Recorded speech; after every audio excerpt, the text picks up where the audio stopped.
किया है अपने पिछले वीडियो में, तो हम इस वीडियो में डिस्कस करेंगे कि ये पेपर कैसे होता है, कि भाई ऑब्जेक्टिव होता है, सब्जेक्टिव होता है, कितने नंबर का होता है, कैसे क्या क्या सवाल आते हैं इसमें, क्या क्या आने की संभावनाएं रहती हैं, और अब पढ़ाई करें तो कैसे करें और कौन सी बुक्स से करें।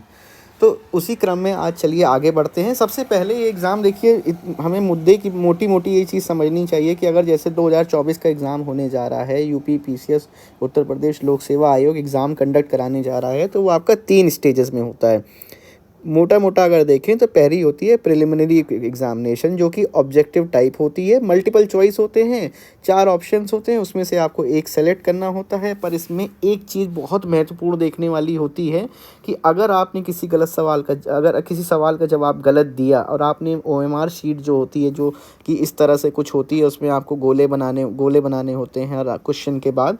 अगर आपने कोई गलत गोला भर दिया है तो आपका 33% नंबर जो कि उस पर्टिकुलर क्वेश्चन के लिए अलॉट होता है, वो आपका टोटल स्कोर में से आपका काट दिया जाता है। उसको कैलकुलेट करने का जो तरीका होता है वो मैं आपको कभी एक शॉर्ट वीडियो बनाऊंगा और आपको बताऊंगा कि अगर आप कैसे अपना जब स्कोर कैलकुलेट करें तो कैसे किया जाता है। तो जब हमने देख लिया कि पहला एग्ज़ाम हो गया प्रिलिमिनरी एग्जामिनेशन, जिसमें आपसे बिल्कुल बेसिक चीज़ें पूछी जाती हैं, ये एक तरह का स्क्रीनिंग टेस्ट होता है। अगर आप इसमें अपनी जब कट ऑफ पार कर जाएंगे, उसी के बाद आपको फिर मेंस में बैठने का मौका मिलता है। और ये जो 2 एग्ज़ाम हैं भाई, ये सबसे इम्पॉर्टेंट है, क्योंकि जितने नंबर आप इसमें स्कोर करेंगे, मतलब मेंस एग्ज़ामिनेशन जो कि रिटन एग्ज़ामिनेशन होता है। अभी कुछ साल पहले तक इसमें आपका मेंस एग्ज़ाम में ऑप्शनल का एक पेपर होता था। जिनको नहीं मालूम है उनको मैं बताना चाहता हूँ कि जो आप एक सब्जेक्ट चूज़ करते हैं, आमतौर से लोग जिस सब्जेक्ट में ग्रेजुएशन किए होते हैं उसी सब्जेक्ट को अपना ऑप्शनल का सब्जेक्ट चूज़ करते थे। तो 2 पेपर ऑप्शनल के भी होते थे, मतलब आपके सब्जेक्ट से पूछे जाते थे।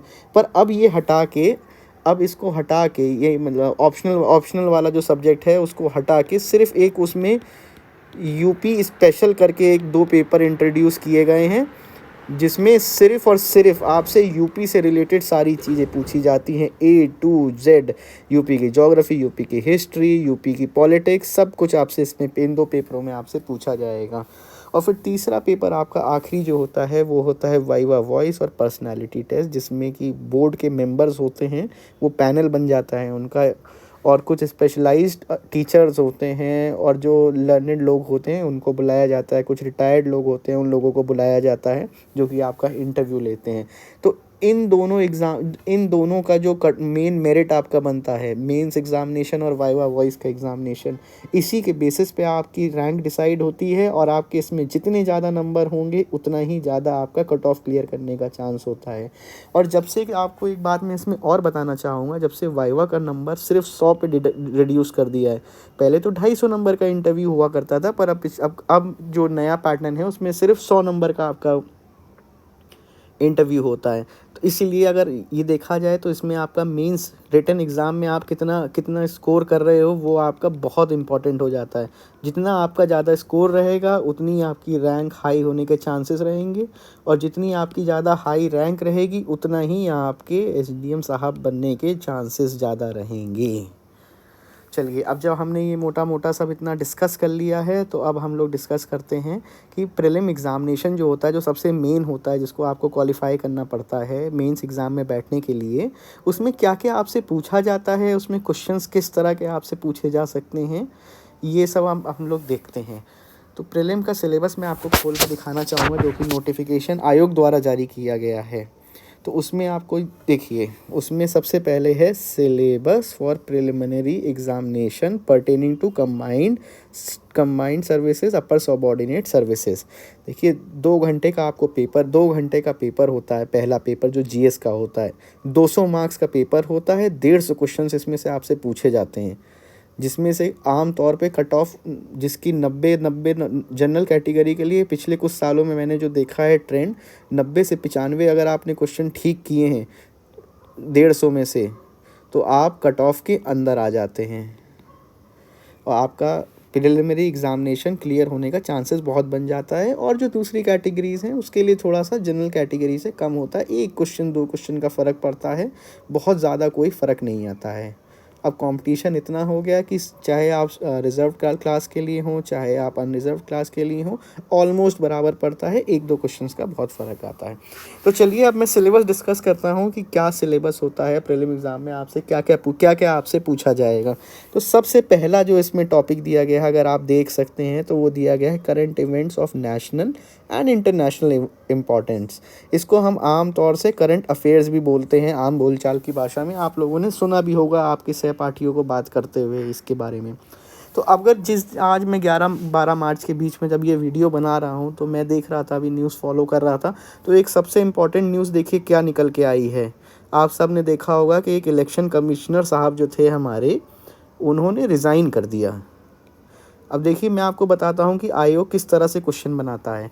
अब आयोग इसमें से आपसे क्या आयोग इसमें आपसे क्या पूछेगा। अब आयोग आपसे इसमें ये पूछ देगा कि इलेक्शन कमिश्नर को अपॉइंट कौन करता है, इलेक्शन कमिश्नर को कॉन्स्टिट्यूशन में कौन से प्रोविज़न में, कौन से आर्टिकल में इसके बारे में आपको पावर दिया गया है।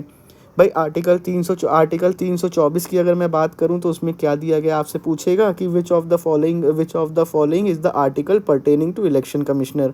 तो आपको उसमें लिखना होगा, उसमें आर्टिकल 324 दिया गया होगा जब कॉन्स्टिट्यूशन का, तो आपको उसमें टिक मार देना है। आपसे पूछेगा कि अगर इलेक्शन कमिश्नर को अपना रिजिग्नेशन देना है, तो अपना इलेक्शन कमिश्नर रिजिग्नेशन किसको देता है। अपॉइंटमेंट होता है तो अपॉइंटमेंट जो होता है वो कौन, उसका पैनल कौन सा होता है, कैसे चूज़ करता है, जो भी होता है। तो इसी तरह से इसमें क्वेश्चन देखिए, आपको इसमें से लिंकेजेस आनी चाहिए। आपको इसमें पता होना चाहिए कि आप कैसे करंट अफेयर जो आपका है उसको आप कैसे लिंक कर रहे हो। आपको हो सकता है ये लगेगा ये पॉलिटिकल न्यूज़ है, पर देखिए इसमें से कितना क्वेश्चन निकल आता है। उसी तरह इम्पॉर्टेंट इंटरनेशनल, अगर मैं करंट अफेयर की बात करूं जो इंटरनेशनल इंपॉर्टेंस के होते हैं, तो मैं आपको एक बहुत बेसिक सा एग्जांपल से बताता हूं। जैसे मिलिट्री एक्सरसाइजेज होती हैं, 2 नेशन आमतौर पे आपस में मिलिट्री एक्सरसाइजेज करते हैं अपना कोऑपरेशन और कोऑर्डिनेशन को बढ़ाने के लिए। तो अगर आपने न्यूज़ में देखा होगा तो आमतौर से एक न्यूज़ एक्सरसाइजेज आती हैं। जैसे मैं बात करता हूँ, चलिए एक सूर्य किरण नाम की एक एक्सरसाइज होती है। आपने अक्सर आम तौर पे अगर आप लोग न्यूज़पेपर पढ़ते होंगे तो आपने देखा होगा, कई बार पूछा जाता है। तो अब इसमें पीसीएस आपका क्या सवाल पूछ सकता है। पीसीएस आपसे इसमें ये पूछ देगा कि भाई ये जो सूर्य किरण एक्सरसाइज होती है कौन सी 2 कंट्रीज़ के बीच में होती है, और अगर कौन सी 2 कंट्रीज़ में होती है, कहाँ इसको कंडक्ट कराया जाता है। आपसे यही सब सवाल इसमें पूछ दिया जाएगा उसमें। तो आपको करंट अफेयर्स में सबसे इम्पॉर्टेंट पार्ट जो होता है, आपको करंट अफेयर लिंक करना आना चाहिए कि आपको सिलेबस और आपके जो करंट हैपनिंग्स हो रही हैं आपके आसपास, आप उनको कैसे लिंक करते हैं। फिर देखिए चलिए नेक्स्ट इसमें इम्पॉर्टेंट पार्ट आ जाता है history of India and Indian national movement. तो इसको मैं 2 पार्ट्स में ब्रेक करता हूँ। हिस्ट्री ऑफ इंडिया में देखिए, अगर आप मुझसे पूछेंगे तो इसमें 3 बहुत प्रमुख पार्ट होते हैं। एंशियंट हिस्ट्री, मेडिवल हिस्ट्री, और ये जो तीसरा पार्ट होता है हम इसको मॉडर्न इंडिया के नाम से कहते हैं। आम तौर में जब हम लोग अपने दोस्तों से बात करते हैं, डिस्कस करते हैं, तो ये हमारी मॉडर्न इंडिया की हिस्ट्री हो जाती है। अगर पढ़ना हो तो 1900 के बाद से जनरल जो कहा जाता है, वरना 1857 की जो महान क्रांति हुई थी उसके बाद से उसको पढ़ा जाता है। उसके बाद का जो पीरियड होता है उसको मॉडर्न इंडिया कहा जाता है। तो अब मैं यहाँ पे जैसे डिस्कस कर रहा था, मैंने आपको बताया कि जो हिस्ट्री ऑफ इंडिया है उसमें 2 पार्ट्स होते हैं। जैसे एंशियंट इंडियन हिस्ट्री हो गई, तो ये कहाँ से शुरू होती है, ये आपकी शुरू होगी ऋग्वेदा के पीरियड से। और आर्यन जब आए, उसके बाद जब मौर्यन एम्पायर सेटल हुआ, कुशान्स आए, और इस तरह से आपकी ये हिस्ट्री प्रोग्रेस होते होते होते होते होते जब हम लोग यहाँ दिल्ली सल्तनत में पहुँच जाते हैं, जो दिल्ली सल्तनत वाला पीरियड होता है 1192 के आसपास, जब हमारे बैटल ऑफ टेराइन्स ये सब लड़े गए थे, वो फिर उस पीरियड को आप कहते हैं मेडिवल इंडिया हिस्ट्री। जब वहाँ से आपकी हिस्ट्री शुरू होती है वो मेडिवल इंडिया के बीच में आ जाती है, उसको मेडिवल इंडिया कहा जाता है। फिर अब हम सेकंड पार्ट में आते हैं। तीसरा जो इसका सबसे इम्पॉर्टेंट देखिए यहाँ पे है, वो है आपकी Indian and world geography. Indian and world geography देखिए बहुत इंटरेस्टिंग भी होती है, बहुत इम्पॉर्टेंट भी होती है और कभी कभी कुछ लोगों के लिए बहुत कंफ्यूजिंग भी हो जाती है। Indian geography and world geography पढ़ने का एक सिंपल सा तरीका है, आप अपने हाथ में एटलस लेके बैठ जाइए और एक कोई बेसिक एनसीईआरटीज़ किताब जो आपको होती हैं, जो हम लोगों ने स्कूल में पढ़ी थी, आप उनको लीजिए और उनसे आप लिंकेजेस ड्रॉ करना शुरू कर दीजिए। अब इंडियन ज्योग्राफी में किस तरह के देखिए पीसीएस वाले एग्ज़ाम में आपके किस तरह से सवाल पूछे जा सकते हैं कि आपसे सबसे पूछ देंगे कि वाटरफॉल सबसे बड़ा इंडिया का कौन सा है, वाटरफॉल पूछ देंगे। और अगर थोड़ा और उसको थोड़ा और टिपिकल पूछना होगा तो पूछ देंगे कि ये वाटरफॉल कौन से रिवर में बना हुआ है। इसमें अगर इंडियन ज्योग्राफी की मैं बात करूं तो इसी तरह के बेसिक सवाल आते हैं जो कि आपको एनसीईआरटी पढ़ेंगे तो हम लोग को उसमें बहुत डिटेल में दिया रहता है। और सबसे इम्पॉर्टेंट है एटलस। अगर आप ज्योग्राफी पढ़ने बैठे हैं और आपके पास एटलस नहीं, तब तो भैया ज्योग्राफी की पढ़ाई राम भरोसे ही हो जाती है। एटलस अगर आप खोल के बैठेंगे तो जैसे मान लीजिए अगर मैंने बात की आपसे वुलर लेक की, ये फ्रेश वाटर लेक है, आपने तुरंत एटलस खोल के देखा कहाँ पर है, ढूंढा तो आपको पता चला ये आपकी कश्मीर में है। जब आपने देखा ये कश्मीर में है तो आपको एक चीज़ और दिखेगी कि यहाँ से तो भैया झेलम नदी भी यहाँ से निकल रही है। तो इसी तरह से आपको इसमें से लिंकेजेस ड्रॉ कर करके आपको अपना ज्योग्राफी का पार्ट पढ़ना रहता है। पास्ट ईयर क्वेश्चन पेपर्स जो होते हैं सबसे इम्पॉर्टेंट रोल प्ले करते हैं पास्ट ईयर क्वेश्चन पेपर्स, जो कि पिछले सालों में पूछे गए हैं। अब मैं आगे आने वाले कुछ वीडियोस में, अब क्योंकि 3 महीना रह गया 2024 के एग्ज़ाम के लिए और 2025 का एग्ज़ाम जो है अगले साल जो होगा जिसका नोटिफिकेशन आएगा, जहाँ तक है वो भी फरवरी मार्च में आ जाएगा। तो अब उसके लिए भी देखा जाए तो 7-8 महीने ही रह गए हैं। अब उसकी तैयारी करवाने के लिए मैं धीरे धीरे एक वीडियो बनाता जाऊँगा जिसमें हम ये सब चीज़ें आगे डिस्कस करते जाएंगे। फिर इसमें चौथा इंपॉर्टेंट पार्ट आ जाता है इंडियन पॉलिटी की। आमतौर से जो लोग पीसीएस का एग्ज़ाम दे रहे हैं उनके लिए ये बहुत ही मज़ेदार होता है, उनको पढ़ने में भी बहुत मज़ा आता है। और हम लोग आमतौर में गलती भी यही कर देते हैं कि हम सबसे ज़्यादा टाइम भी इसी में दे देते हैं। तो पीसीएस के एग्ज़ाम में कॉन्स्टिट्यूशन आपसे पूछा जाता है। अब आपको कॉन्स्टिट्यूशन तो देखिए एक बेसिक ऐसा है कि हर इंडियन सिटीज़न को कॉन्स्टिट्यूशन पता होना चाहिए। कॉन्स्टिट्यूशन देखिए पेरेंट डॉक्यूमेंट है हमारे देश का, कि हमारे देश में हर चीज़ जो भी हो रही है वो कॉन्स्टिट्यूशन के दम पे ही हो रही है और कॉन्स्टिट्यूशन से ही अपनी पावर ड्रॉ करती है। अगर हम आईपीसी देखते हैं तो आईपीसी को पार्लियामेंट ने बनाया, पर पार्लियामेंट ने बनाया इन कॉन्सोनेंस विद द कॉन्स्टिट्यूशन, कि अगर पावर कॉन्स्टिट्यूशन ना देता तो पार्लियामेंट आईपीसी कैसे बनाता, कैसे फ्रेम करता। ठीक है, उसी तरह पॉलिटिकल सिस्टम है, पंचायती राज सिस्टम है, 73rd अमेंडमेंट देखिए आ गया, आपसे इसमें पूछा जाएगा। इसमें बहुत इस तरह के क्वेश्चंस आते हैं। और इसी में आमतौर पे हम लोग स्कीम्स जो होती हैं वो भी मतलब कुछ इसी से लिंक्ड होती हैं कि कौन सी मिनिस्ट्री उसको चला रही है, कितना क्या पैसा रहता है, क्या है चीज़ें रहती हैं, वो भी हम सब इसी में डिस्कस कर लेते हैं। अब देखिए नेक्स्ट इसमें इम्पॉर्टेंट पार्ट है इकोनॉमिक्स देखिए इस समय बहुत इंपॉर्टेंट हो गई है कि कितना बजट हमारी सरकार एलोकेट कर रही है, किस चीज़ में कितना बजट है, कितना मिल रहा है, क्या है, आगे कैसे इसमें डेवलप करेंगी चीज़ें, किस स्कीम को कितना पैसा मिल रहा है, कौन सी स्कीम कौन सा कितना रन कर रही है, क्या कर रही है। ये सब देखिए ये सब इम्पॉर्टेंट चीज़ें हैं जो कि हमें इकोनॉमिक वाला जो पार्ट होता है उसमें मिलती हैं। अब सोशल डेवलपमेंट है भाई, देखिए हम लोग के वहाँ गरीबी इतनी है, अभी धीरे धीरे अब हम लोग गरीबी से तो निकल आए, बट फिर भी जो लोग बचे हैं हमको सोशल वेलफेयर तो हमारे जो कॉन्स्टिट्यूशन का है वो बेसिक स्ट्रक्चर में आता है कि आप भाई सोशल वेलफेयर तो आपको करना ही करना है। और एक कॉन्स्टिट्यूशन में स्पेशली पार्ट है डीपीएसपीज़ करके, directive principle of the state policies, जो कि स्टेट को ये डायरेक्ट करता है कि आपको क्या क्या करना है, क्या क्या आपको नहीं करना है, कि अपने लोगों की अपलिफ्टमेंट के लिए कैसे आप अपने लोगों को अपलिफ्ट करेंगे और उनको एक बेटर फ्यूचर देंगे। ठीक है, तो ये आपका आ गया पॉलिटिकल और सोशल डेवलपमेंट वाले पार्ट में। फिर एक ही जैसे नेक्स्ट इसमें होता है इकोलॉजी, होता है बायोडाइवर्सिटी और क्लाइमेट चेंज।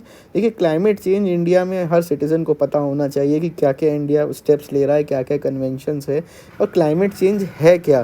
भाई इसके लिए इतनी बड़ी बड़ी कॉन्फ्रेंसेस की जाती हैं। और आपसे पीसीएस एग्ज़ाम बहुत ज़्यादा टिपिकल नहीं पूछता है, आपसे बस टिपिकल यही पूछेगा कि भाई यूएनएफसीसी की कॉन्फ्रेंस हुई तो कहाँ हुई, उसमें इंडिया ने क्या नए मेजर स्टेप्स लिए और हम क्लाइमेट चेंज को टैकल करने के लिए और नई क्या क्या जैसे स्कीम्स लॉन्च कर रहे हैं।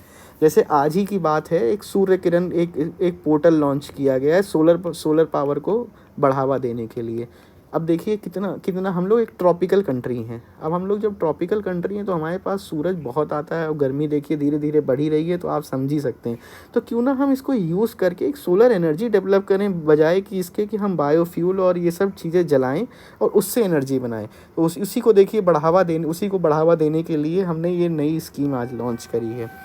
और फिर सबसे आखिरी में अगर हम देखें तो ये एक जनरल साइंस आता है। इसमें आपसे पूछा जाएगा फ़िज़िक्स के बेसिक पूछा जाता है, बायो का बेसिक पूछा जाता है और केमिस्ट्री का बेसिक पूछा जाता है। फ़िज़िक्स में जनरल फिज़िकल कंसेप्ट्स होते हैं जो कि आपसे पूछे जाएंगे। बायो में आपसे डिसीज़ेस पूछ लिया जाएगा कि भाई किस चीज़ की कमी से कौन सा डिसीज़ होता है। आम तौर में हम लोग देखेंगे तो विटामिन और इन सब चीज़ों के बारे में डिस्कशन रहता है। और केमिस्ट्री में बेसिक कि भाई कौन सा केमिकल यूज़ करेंगे तो इरोजन नहीं होता है, कौन सा केमिकल यूज़ करते हैं इलेक्ट्रोप्लेटिंग में। बेसिक चीज़ें होती हैं इसी में। इसी तरह से हम लोग इसको, अब देखिए हमने सारा इसका आपका सिलेबस डिस्कस कर लिया है। सिलेबस बहुत इंपॉर्टेंट पार्ट होता है। अगर आपको पता ही नहीं है कि हमारा सिलेबस क्या है तो हम तैयारी कैसे करेंगे। अगर आप न्यूज़पेपर पढ़ रहे हो, आपको पता ही नहीं है कि पिछले साल किस तरह के क्वेश्चन आए थे, क्या करंट अफेयर था, कैसे ड्रॉ उसमें किया जाएगा, तो उसको पढ़ने का फ़ायदा ही नहीं है। अब जब भी आप न्यूज़पेपर अगली बार खोलेंगे तो आप एक चीज़ ध्यान में रखिएगा कि एक लिंक करना है आपको, जो करंट अफेयर हो रहा है उसको और अपने सिलेबस को आपको लिंक करना है। अब आप अगर देखिए, आप फार्मर प्रोटेस्ट के बारे में अगर आप न्यूज़पेपर में पढ़ रहे हैं तो आप फार्मर प्रोटेस्ट में आप ये मत देखिए कि किसने क्या वहाँ पे पतंग की उड़ाई, किसने क्या वो किया। वो सब बिल्कुल देखिए रिलेवेंट चीज़ें होती हैं, एग्ज़ाम में उससे कोई लेना देना नहीं होता है। फार्मर प्रोटेस्ट अगर आप पढ़ रहे हैं तो आपको उसमें पता होना चाहिए कि भाई एमएसपी क्या है, एमएसपी कब लागू हुई, कौन लागू करता है उसको, और वो कितने प्रोडक्ट्स के लिए लागू की जाती है। ये होता है उसमें इंपॉर्टेंट क्वेश्चन, जो कि पीसीएस अंदर इन बिटवीन द लाइंस आपको उठा लेता है और आपसे यही पूछेगा। तो इसके लिए सबसे इम्पॉर्टेंट, और जो अगली बार अगर आप लोग ये वीडियो देख रहे हैं और आप लोग मेरी बात सुन रहे हैं, समझ रहे हैं, तो आप अगली बार जब भी करंट अफेयर पढ़ें तो लिंक करना सीखें चीज़ों को। जितना आप ज़्यादा लिंक करने की आप पढ़ेंगे, देखिए लिंक करना एक दिन में नहीं आता है। इसके लिए आपको पास्ट ईयर क्वेश्चंस पता होने चाहिए। पास्ट ईयर क्वेश्चंस पता होने के बाद आपको पता रहेगा कि अगर मैं इलेक्शन कमीशन के बारे में पढ़ रहा हूँ या फार्मर प्रोटेस्ट के बारे में न्यूज़पेपर में पढ़ रहा हूँ तो इसमें से मेरा क्या क्वेश्चन बन सकता है। तो फ़िलहाल जो पीसीएस में पहला पेपर होता है जो सुबह की शिफ्ट में होता है, आपका 9:30 बजे से शुरू होता है और 11:30 बजे तक होता है। तो उसमें क्या आपसे पूछा जाएगा, बेसिक बिल्कुल, मतलब अभी मैंने आपको कर्सरी बताया है क्योंकि सिर्फ ये इंट्रोडक्शन वीडियो है कि पीसीएस कैसे बना जाए। तो मैंने इसमें अभी बहुत ज़्यादा डिटेल में नहीं डिस्कस किया है। मैं आगे एक इसका फुल लेंथ एक वीडियो बनाएंगे हम लोग, जिसमें हम लोग पास्ट ईयर क्वेश्चंस के साथ साथ देखेंगे कि देखिए क्या क्या किससे पूछा गया है, कि किस तरह के इसमें से सवाल आपसे आए हैं और किस तरह के सवाल आने फ्यूचर में संभावित हैं।